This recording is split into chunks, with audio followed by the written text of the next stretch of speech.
Oh my god, 1 million view 10 days ago? There's very much been a cultural revolution within the video game industry between the players and the publishers and the media, and a lot of it has been platformed off of Steam. Not actively, so to say, more passively than anything else, because it's one of the only places, it's one of the only platforms where the customer still has a voice, and that voice can be heard. We just don't see that in a lot of other places. And I don't think a lot of people have picked up on this, but not only has Steam been getting more popular, they've been on a warpath. They've been setting up rules and regulations for all of these other publishers to follow, and if they don't fall in line, well, then they're not going to be on Steam, and these guys want to be on Steam. Okay. And I realize that a lot of people are going to push back and say that's a lot of power for one company to have, and you're absolutely right in that. But from my perspective, they've also become our de facto legislators in an industry that is wildly underregulated. They are putting consumer protections in place in an industry where those consumer protections don't exist. And why are they doing it? Well, it's because they value their audience. You've had plenty of conversations about an industry at war with its own audience. Well, this is the last bastion of that industry where they still care about us.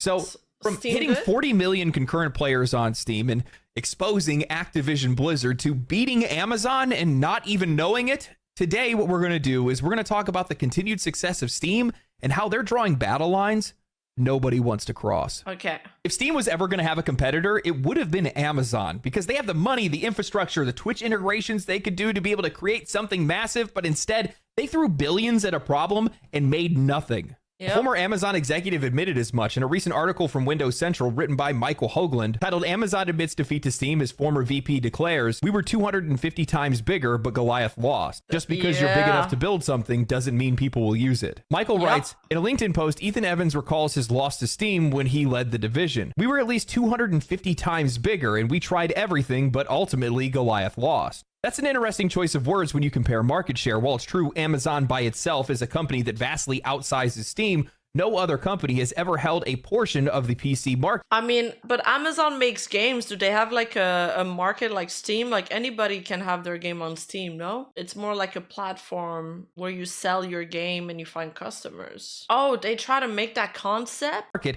like Steam has. To me, they've always been Goliath. It's or they just made, I mean, I just know that they made like a bunch of bad games. Just been other Goliaths coming to battle them with similar tools and identical features, but a simple change of attire. Ethan admits to misunderstanding what it took to take on the giant. At Amazon, we assumed that size and visibility would be enough to attract customers. Yeah, they want to be the seller like Steam is. Yeah, sounds like a really good business model if you can make it work. But we underestimated the power of existing user habits. We never validated our core assumptions before investing heavily in solutions. The truth is, gamers already had a solution to their problems, and they weren't going to switch to another platform just because a new one was available. When a person is happy, they don't go look elsewhere because something else is available. When a player has a large library of games, achievements, friends, and hours spent on a product platform, what's the reason for them to shift? Beep boop does not. I mean, you need to give some really good perks, probably some heavy discounts to get them to switch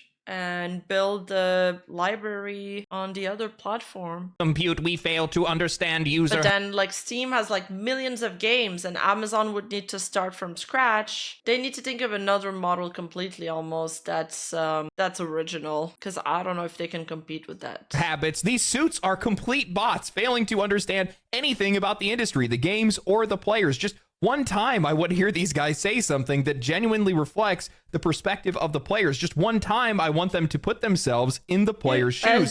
They were so close saying gamers already have a solution. The issue is these suits don't understand the problem being solved is them. Amazon thought that they could brute force their way into the PC gaming space, but they never understood why people use Steam in the first place. Steam's not just a storefront, it's a platform that's built on trust. Valve, that Monster Hunter fight looks insane. I haven't gotten that far into the game. Isn't some faceless mega corporation chasing quarterly earnings reports. It's a company ran by people who actually understand games. When they make changes, it's almost always in the favor of the developer or the player. They give developers real tools. They don't try to nickel and dime their players. They treat the ecosystem like a living thing, not a cash register. Meanwhile, Amazon thought that they could just throw some money at Twitch streamers, slap together a launcher, and all of a sudden compete with Steam, but they were... It wouldn't work. Valve has critically acclaimed games that they won't sell anywhere. else, but they sell on Steam. Wrong. Nobody cared. Nobody wanted to use Amazon's half-assed gaming service. Even with all of their unlimited money, they still couldn't buy relevance. And that's why Steam is untouchable. It's not about the games, it's about how the platform treats you. And unlike every other company within this industry, Valve doesn't treat its customers like walking ATMs. Yeah. Amazon failed, Epic failed, Ubisoft failed. Every single competitor who has tried to take on Steam has failed. And it's because, well, Valve actually respects their customers. Imagine that, a company that doesn't hate us. You know, I'll be honest with you guys, if it wasn't for me actually reading these headlines, I wouldn't even have known that Amazon even had a storefront. That's how little people were talking about it. That's how little people were interested in anything other than Steam. True. I didn't even know Amazon had a storefront. That is so true. Steam's success isn't going to be stopping anytime soon because it's part of a much bigger shift in this industry. PC gaming is growing faster than ever, and the data proves it. As reported by IGN in an article titled Steam Tops 40 Million Concurrent I'm surprised. I thought it would, the bubble would burst soon. Players for the first time as we all jump in to play Monster Hunter Wilds, Vicky Blake reports Steam, the most popular digital game distributor for PC players, has once again broke its own concurrent user record, breaching 40 million concurrent players for the first time. Over the weekend, which just so happened to coincide with Monster Hunter Wilds launch on Friday, February 28th, Steam logged 40,270,997 simultaneous players, breaking its previous record of 39.9 million players set in February 2025. In fact, according to SteamDB, Steam's concurrent record, seen by some as a way of measuring the success of Valve's digital platform, has been broken almost every single month since May 2024, with the concurrent peak rising from 35.5 million players to 40.2 million in just 6 months. So now let's put all this into perspective. Steam isn't just growing, it's growing faster than ever. While gaming platforms are struggling with engagement loss, live service failures, and subscription fatigue, well, Steam is doing the exact opposite. Every single month, their records keep breaking. Every year, their foothold in the industry gets stronger. And that's because PC gaming isn't slowing down, it's accelerating. Consoles used to be the convenient option. Accelerate! Well, I think it's because they're not gatekeeping it. They don't force you to be exclusive. You can buy discount games all over and just put the Steam code in. There's so much variety. It's easy to use. There's the review system that's actually pretty good. If a game has really outstanding reviews, it's usually a good game. So it's like a system that people trust. I can't think of any other perks right now on the top of my head. What do you guys think? What does chat think? What's the people in the comment think? Plug it in, press start, and play. But that illusion has started to crack. Next-gen console hardware launched with big promises. Yeah, they refund you the game if you don't like it within a couple hours. Always a good move. There's people like me that never refund anything because they don't think about it. So it's like you get rid of the hesitation about should I buy this game or not. And then if people don't like it, they refund. Most of the time, it'll end up being a definitive sale. But what did the players actually get? 30 FPS modes, aggressive upscaling, missing features, and all the while, these platforms have done little to improve the customer experience. And, I think what pisses me off the most is when I have to download another client, another game launcher, and everything works differently there. I'd rather just have everything on my Steam, everything centralized on my Steam. Yesterday, I needed to play Girls Frontline 2. I couldn't fucking find the game anywhere on my computer. I had to reinstall it. I mean, that might be a me problem, but it's just so much easier when everything's on Steam for real. We have people that are buying the hardware outright, subscribing to play online using the internet they already own. Yeah, and there's also the community tab where people just make mods for the game. They contribute to the game. I know I use the mods in Civilization. Yeah, the workshop, exactly. And they're being filtered into a limited ecosystem of games where their reviews mean nothing. They're being bombarded with ads on their dashboard, and they're locked out of basic features. What exactly are these people playing for? Of course they're going to start going to PC. And then we have streaming culture because more players aren't just playing games anymore. They're creating content. They're streaming on Twitch, editing clips for YouTube, and engaging with gaming in ways that consoles just simply weren't built for. The Steam Deck, it's way easier to stream from PC. Have you guys seen somebody stream from a PS4 or something? It's hella scuffed. Has made a huge difference as well. This is one of the smartest things that Valve has ever done because it's not just a handheld PC, it's a bridge. It pulled in console players who had never touched Steam before, and once they saw what was possible, no paid subscriptions for online, full access to an entire library of games, the ability to Honestly, fuck subscription services. tweak and mod things whenever you want to, why would you go back? More games, fewer restrictions. Steam doesn't have the same walled garden nonsense that PlayStation, Nintendo, and Xbox do. Early access thrives here. Indie games have a real shot at success. Modding is alive and well, and Valve isn't strong-arming developers into exclusivity deals and trying to push a storefront that nobody wants. But arguably the biggest catalyst for Steam's recent success is actually the launch of Steam China back in 2021. While initially the adoption rate was pretty slow, we've seen with the launch of Black Myth Wukong and more recently Monster Hunter Wilds just how much of an impact that can have. I myself am Monster Hunter Wild is big in Asia. welcoming my Chinese brethren into the fold because these guys do not put up with poor optimization. Did you guys know that most of the negative reviews on Monster Hunter Wilds were written in simplified Chinese? Steam now has access to one of the biggest consumer markets in the entire world with a population of 1.4 billion people. That's going to have an effect. The numbers don't lie. PC gaming isn't just growing, it's pulling in players away from consoles, and Steam is leading the charge. Not because they're trying to force anybody's hand, but because at the end of the day, they don't need to. When given a choice, players choose Steam, and that says everything. And Steam's only going to get bigger, especially because of Steam China, because we've already seen that month after month, we're going to see more and more of these Chinese games release, and we saw the effect of Black Myth Wukong and how many players that brought into the ecosystem. And with some of these Chinese games that are going to be coming out, they're going to get national support, and that's going to act like a bullhorn that's going to bring in more Western players that are going to be attracted to that game and how popular it is. That's how this thing continues to work. And other than GOG, see, I mentioned GOG, praise me in the comments. I don't see any reason for me to use any other platform that's out there because none of them are as consumer friendly and as convenient as Steam is. Absolutely. Sure, I realize that that's monopolistic, but I really like it when a monopoly works for me.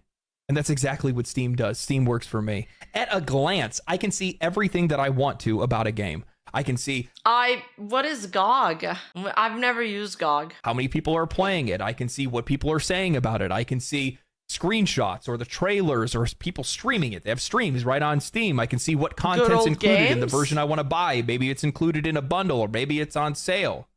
It'll put up in big, bold, yellow text whether or not it has any type of third-party software like DRM or whatever else it might be. If I don't like it, within 2 hours, I can return it, no questions asked, and you just do not have those things on any other platform. Not a single one of them. Yeah. It makes no sense to me how any of these companies would try to compete with Steam if they will not compete on their terms. If you are not trying to iterate on the things that make Steam successful, the reason why people go to Steam in the first place, then why are you even trying? All you're doing is wasting time and money because every single month that you're not doing what they do, well, players are buying more games on Steam, they're becoming more invested on that platform, and it's getting even more popular, and you won't stand a chance. But I think that's the critical issue.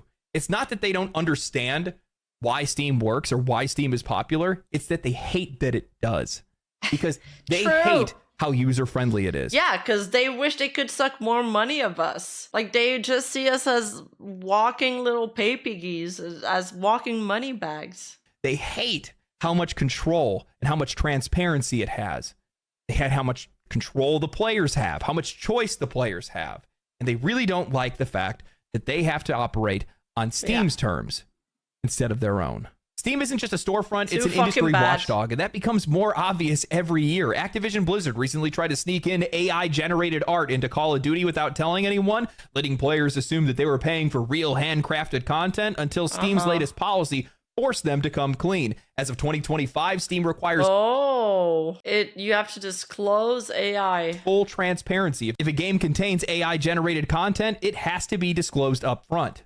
AI itself isn't necessarily the issue. I don't think that players are necessarily against it, but I think that players are against paying more for less. AI should, in theory, lower costs and improve efficiency, yet somehow publishers are using it to cut corners while still charging premium prices. That's what players hate. Not that AI exists, but that it's being used to shortcut. Dude, this guy is right on. He's right on with that comment. And pump out lazy, overpriced content. And if Steam hadn't stepped in, publishers would have kept pretending like it wasn't happening at all. And this isn't the first time that What happened to you? I ate something and my head got bigger. Valve has forced publishers to play fair. In 2024, EA openly discussed adding in-game advertisements, one of the most profitable ways to be able to nickel and dime your customers at the expense of their experience. Absolutely not. Steam shut it down immediately. They banned forced advertisements in games just like that. Nice. While other companies may see gaming as another passive I didn't know Steam was so based. Let's fucking go, Steam. entertainment platform to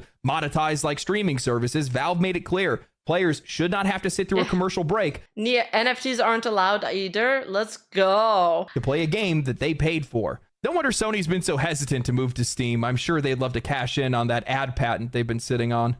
But if that wasn't enough, and this is something we've talked about in a previous video, Valve ads. also cracked down on one of the biggest publisher scams, selling season passes and DLC with no intention on delivering the content on time. For years, developers have been getting away with promising post-launch expansions, collecting money up front, and either delaying their content indefinitely or just canceling it altogether. But Steam changed the rules. Now, if a developer misses their content or their DLC deadline and they don't notify Steam of the delay, Steam will automatically refund players. No waiting, no arguing, just instant refunds. Name another platform that does that. You can't. But what really pisses off these publishers about Steam isn't their policies, it's their transparency. Valve actually gives the players the information they need before making a purchase. And that's a serious threat to an industry that's built on hype, artificial scarcity, and manufactured popularity. Taking current player data, for example, Steam lets players see exactly how many people are playing a game in real time, a feature that Ubisoft reportedly wanted to see them remove, but it's obvious why they would want to have it gone. Publishers do not want you to see the actual numbers. They want you listening to journalists to tell you that the game is popular. But on Steam, you don't have to take anyone's word for it. You can go see the numbers yourself. You can. I mean, I've never once read an article from a journalist about a game. Why would you need to read an article about a game? Like, can't you just go read the reviews? I guess if it's not on Steam. But still, I think I'd rather just tune in into a content creator I watch and see what they have to say about it. Can go see if a live service game is thriving or barely hanging on. Yes, to give failed journalists jobs. Yes, I forgot about that. Yeah, my bad. We do need to give them something to write about. You can decide if it's worth investing your money into or if it's already a ghost town that won't last another 6 months. And that's a problem because this directly conflicts with their financial goals. These companies have no problem making players spend money before they eventually pull the plug, and they have no issue gaslighting players into believing a game is alive and well when it's not.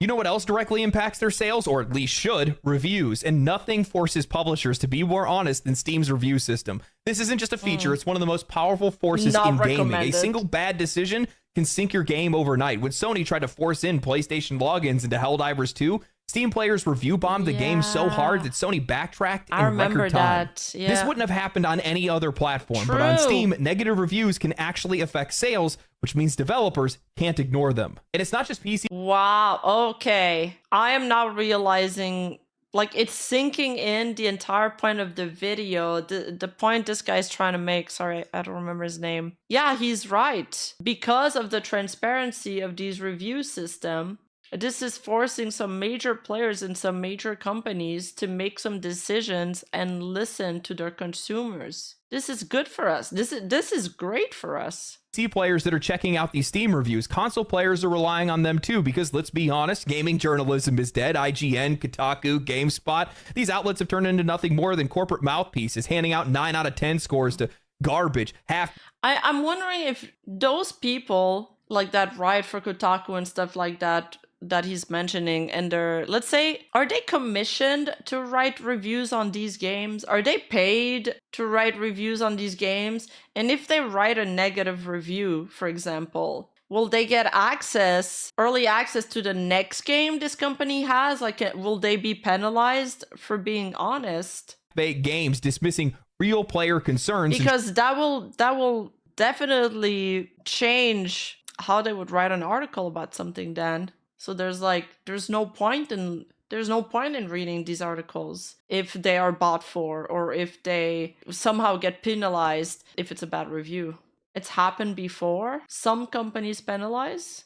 and treating criticism like it's toxic. Nobody trusts them anymore. Players aren't going to waste Like their they'll remove the access to the media. Yeah. Oh, it is called that. Okay. time and money based on some paid for Metacritic score. Instead, they're going to go check out Steam because that's the place where real, unfiltered player opinions actually matter. Steam lets players organize and warn each other. Unlike other platforms that try to suppress discussions that might hurt their sales, Steam allows open, unmoderated discussions. Take Sweet Baby Detected as an example, a group that tracks a specific game consultancy agency that was involved with writing different games. Whether you agree with them or not, players deserve the right to know who is shaping their games and if they want to buy something that they are involved in. The gaming press wanted Steam to shut it down. Developers tried to call for its removal, but Valve, they didn't cave. They didn't censor it. They left it up. Here's the truth. Steam doesn't just compete with these other storefronts. It is regulating the entire industry. Anytime Steam makes a change or bans something entirely, these publishers and developers have to fall in line. Otherwise, they're not going to have their games on the biggest platform in the world. And with how hard it's been for some of these companies to actually profit off of some of their games, they cannot afford to not be on Steam. That's why Steam is such a threat to modern gaming. It exists in direct opposition to everything that these big publishers have been wanting. It's too user-friendly. It gives players too much control. It's too transparent, and it forces them to play fair. And that's why these companies keep trying so hard to replace it. Epic burned billions trying to make a competitor. Amazon failed before they even got started. Ubisoft, EA, and a bunch of other publishers have abandoned their own PC launchers because nobody wanted them. Every attempt I don't want your dog shit Ubisoft PC launcher. No, thank you. to take Steam down has failed. And why is that? Well, that's because when given a choice, players are always going to choose freedom over control. And that's why they're choosing Steam. Valve isn't just another faceless corporation. It still operates like a game developer. It's not run by marketing executives or analysts that don't play games. It's run by people who actually understand video games. They make video games. That's why Steam has a clear identity and one that prioritizes the players over the publishers. And that's why every single competitor is going to fail. Amazon, Epic, Xbox, EA, Ubisoft, every single one of these PC platforms was built by people who only put profits first and players second. They don't understand their audience because they aren't their audience. But Steam is different. It was built for the players, and because of that, Valve is the only company that is actually regulating the industry. I, for one, am completely happy that we have Steam on our side, and they are the ones that are laying out the rules right now. Because if they weren't doing it, then nobody would. Because, well, you know, in a lot of cases, there's nobody that's actually trying to fight on our side. Legislatively, it's governments and whatnot. Half these people are too old to really understand video games to begin with, and they don't really care about it. And even if they did, well, they just probably have some people that would lobby against it, and then it'd make it worse. So, yeah. But there isn't a single company within this industry that could compete with Steam. And I say that with the utmost confidence because you have a company that, one, isn't publicly traded, so they're not being influenced by investors or trying to make money for other people. They're just trying to make money for themselves. And on top of that, these guys make more money per employee than Apple and Google. They're making more than enough money that they don't even care. And the only way for them to make more money, at least from their perspective, is just to invite more players in and then protect that audience, protect those customers, because that's the way that they stay. If you use them and abuse them, well, they're going to go leave. They're going to go somewhere else or something like that. That's not what you want. No. That's the reason why when we look at Steam, for the most part has been on autopilot. They don't need to change anything. They don't need to do anything to it. You don't need to add anything other than video games, more games for me to play and buy. That's the reason why these guys are going back to making video games right now. That's the reason why they're going and making a Steam Deck, because they're making ways to invite more players into the ecosystem rather than milk the players that are already there. That's how their vision is completely opposite for the rest of the entire industry, because these guys are so focused on trying to squeeze every drop out of whoever they have, they end up scaring everybody else away, including the people they're squeezing. That doesn't work out in the long run. Now, while Valve has definitely betrayed us in the past, I'm not going to pretend like they're a perfect company. They are the ones that popularized loot boxes in a lot of ways. From my perspective, they're one of the very few that are still on our side and are still working for our best interests. They're still working for us. And that's the most important thing. Well, I think a lot of people believe that Steam's going to change one day, and fair enough. All companies change, things change. It's how the world works more than anything else. You know, this company is so small. They make so much money. They have 300 employees. They have such a focused philosophy on video games and players and customers and their platform. Yeah, I mean, with these marketplace, it's kind of like the Etsy of gaming. They don't take a lot of personnel to run, and it just they kind of just skim off the top. It's a really good business model. I don't see that going anywhere. When you have a company that small with that strong a leadership, that doesn't just disappear overnight. That doesn't disappear when Gabe Newell leaves the company. Yes, I know, we have a 62-year... compete, but they don't want to. They are focusing on their own stuff and I'm happy they are focusing on our games. No, I think so too. I think it's good that they're doing their niche, or they wouldn't be able to compete with Steam that's already like they're set up and running. They've been doing it for so long. No, getting a niche is great. People will go to them exactly for that. 62-year-old man that basically has the health and fairness of the entire video game industry weighing on his shoulders, but he doesn't really take me as the kind of guy that would just walk off and leave somebody else to burn it down. You're likely going to pick somebody that's going to be a solid successor. So yeah. Man, these publishers have to hate Steam. They are stomping all over every single dirty little nasty trick they want to pull. And they're not going to get away with any of it. Not unless they want to make money. If you want to make money, you better be on Steam. Anyway, hope you guys enjoyed the video. I enjoyed it. Thank you guys for watching. Share the video. Subscribe to the channel. Follow me on Twitch. Like the video. Comment on the video. Follow me on Twitter. That is all I have for you today. Stay cool, stay righteous, stay safe. I'll catch you in the next one. That was a good video. I'm gonna subscribe to this guy. Hey, you! Don't forget to like and subscribe and hit that bell button. And I'll see you in the next video.